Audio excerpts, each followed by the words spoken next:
So today I am bringing you just a short video, about 10-minute workout, just to really hone in, make you feel like you've moved your body, work some of those muscles, and to help build some strength back into those muscles, particularly when we're sitting around a lot. This should help us feel better.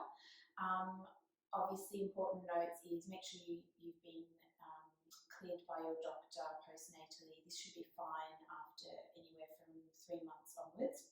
Some people maybe a little bit sooner depending on your birth and your recovery. But always, most important things is to make sure that if it doesn't feel right, to stop. If anything is painful, then stop, and also seek professional advice, and just make sure that you are doing things correctly and that your body is ready to do these things.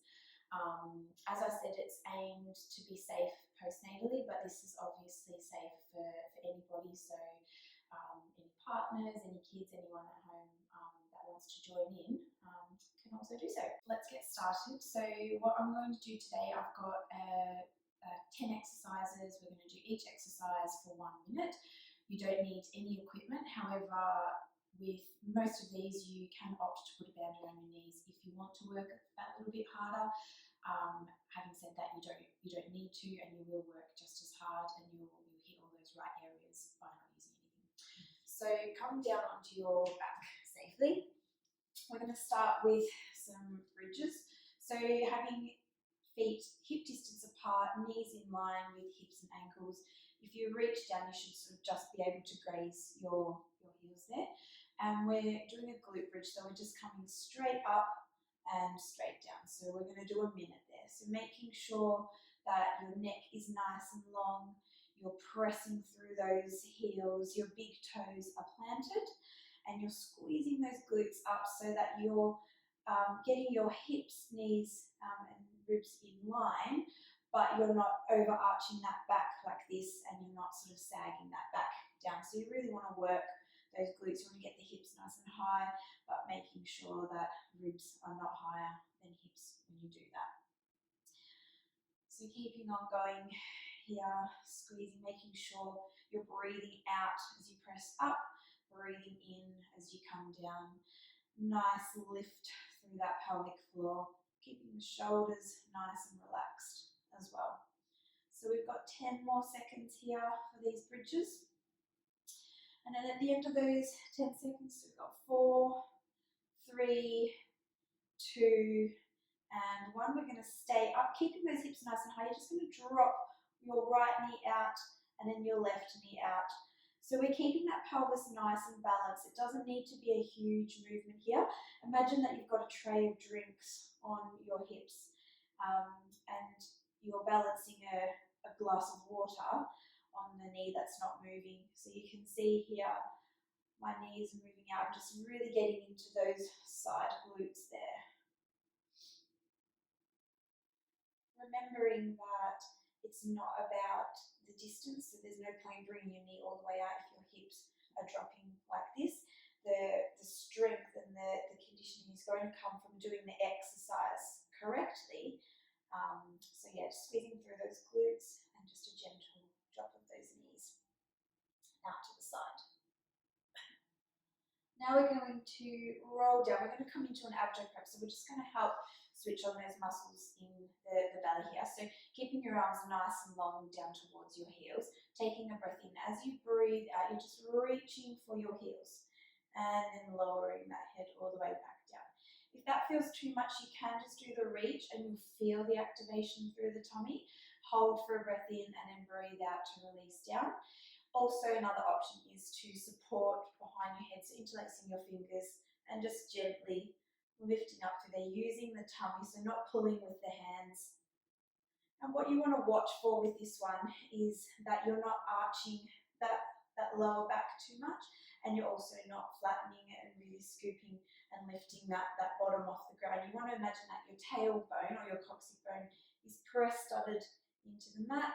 You have a small grate under your lower back, so you have a tiny little bit of a natural curve through that lower spine. And you want to make sure that the knees are again in line with your hips and your ankles there. neck nice and long. So imagining that you've got a soft peach underneath your chin there. Good. Now we've got 20 more seconds here. You can do it at the pace that I'm doing it, or you can take a breath in to prepare. You can breathe out to lift up, breathe in to hold, breathing out to lowering down. And you can slow that down as well. So slow does not always mean easier. In Pilates, quite often it means harder. But then we're going to come into oblique. So you're just coming up into the same movement, but you're bringing those right ribs across to the left hip there. So it's not a huge crunch. It's not one, like that. So you want to find the length in the muscles as you're activating them. So again, it's the lower ribs towards the opposite hip. Keeping both hips on the ground, just lifting that one shoulder off. Breathing out to come up. Breathing in to lower down. Again, making sure that tailbone is press-studded into the mat. And you have that small, natural curvature of the lower spine.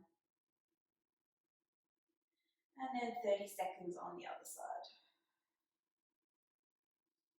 So you should be starting to feel a nice, gentle burn here. If you're noticing any doming in through the abdomen, then obviously taking it a step back. So with these obliques, it can just be a matter of reaching across, or you can just reach that opposite hand down and do a bit of a side crunch as well. We don't want to see any doming of the abdominal muscles. They should be nice and flat and activated there. And 5, 4, 3, 2, and 1. Good.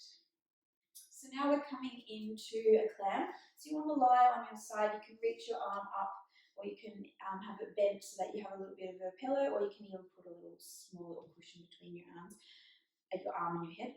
So you want to make sure that your shoulders and your hips are in line. Just lift up your heels and check that they're in line with your bottom as well, your sit bones. Knees should be just off 90 degrees. Lifting up through that under waist here so that you can slide your hand under. And from there, we're just opening that knee up and down. So making sure here that, again, it's the range is less is more here. So you don't want to be trying to open that knee all the way out and rocking that hip open. So you want to imagine that you've got your top hip is shining down towards the mat almost. So that stops that hip from rolling out, and you should really be feeling it in through this glute here, the top glute. Keeping your heels pressing together as well will help with this activation. And make sure that you're zipping up through the front of the abdomen so that you're activating through those abdominal muscles as well to create some stability here. Good. If you're not feeling it in that glute and you're feeling it more down the leg or in the front of the hip, just play around with the angle of your knees as well, bringing them up a little bit higher or down a little bit lower. Good. So now once you've done your minute of clams on the right, we're going to come into a lower lift. So you can keep your bottom knees bent here for balance, straightening out your top knee, keeping it in line with your shoulder, hip and ankle in line. And we're just lifting that leg up and down. Again, as you lift that, stopping at the point when it gets in line with your hip and then just lowering straight back down. Almost touching it on the floor, but not quite touching it before you lift it again. Making sure as you lift it, you're not compromising and letting that lower waist drop and lift like that.